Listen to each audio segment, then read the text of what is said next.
Welcome to the last breakfast. Please enjoy the video. You start by confirming Python 3.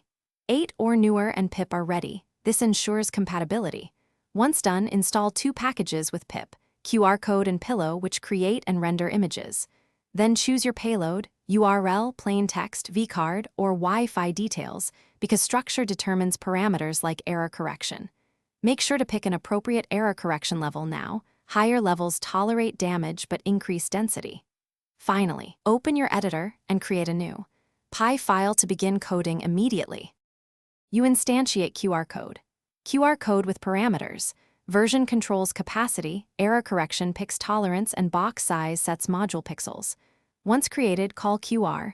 Add data your payload to feed the content, then qr.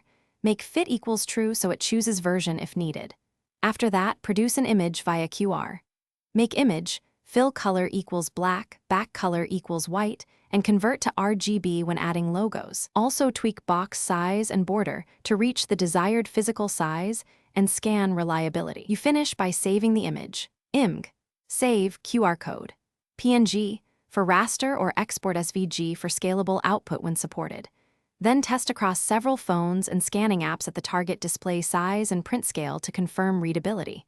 If you plan to overlay a logo, increase error correction and reduce logo footprint. If the code fails to scan, make sure to simplify encoded data, raise box size, or step up error correction. These changes trade density for robustness and usually resolve common failures.